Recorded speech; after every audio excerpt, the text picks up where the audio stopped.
Corona కేసులతో తిరుపతిలో వైద్య శాఖ అధికారులు అప్రమత్తమయ్యారు. మరిన్ని వివరాలు మా ప్రతినిధి దినేష్ అందిస్తారు.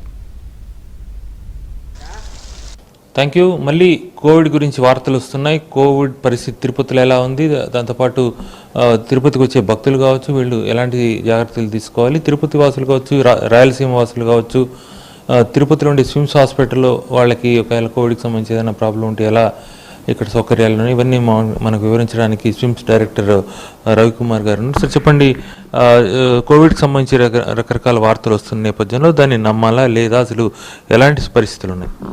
ఓం నమో వెంకటేశాయ. మనము కోవిడ్ పాండమిక్లో ఉన్నట్లు తీవ్రమైన పబ్లిక్ హెల్త్ ఇష్యూగా లేదు, కానీ మన ట్యూబర్కులోసిస్ లాగా, మలేరియా లాగా, టైఫాయిడ్ లాగా అది ఒక ఎండమిక్ డిసీజ్, అంటే కొంచెం లో లెవెల్లో మన సంఘంలో స్థిరపడింది. అప్పుడప్పుడు సీజనల్గా కొన్ని కేసెస్ ఎక్కువ రావటం అనేది జరుగుతుంది.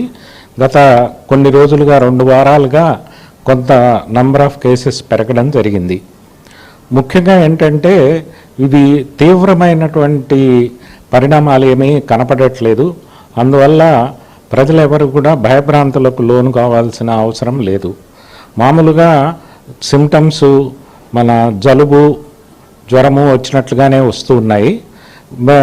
2-3 రోజులు మామూలు జలుబు ట్రీట్మెంట్కి పారాసిటమాల్ మొదలైనవి తీసుకుంటే తగ్గని పక్షంలో, కానీ ఒకవేళ ఆయాసం కానీ, దగ్గు కానీ, జ్వరం కానీ మరీ ఎక్కువగా ఉంటే స్విమ్స్ లాంటి బోధన ఆసుపత్రుల్లోకి వచ్చినట్లయితే ఆ కోవిడ్ ఉన్నదా లేనిదా పరీక్ష చేసి అవసరమైన ట్రీట్మెంట్ అందించడం జరుగుతుంది.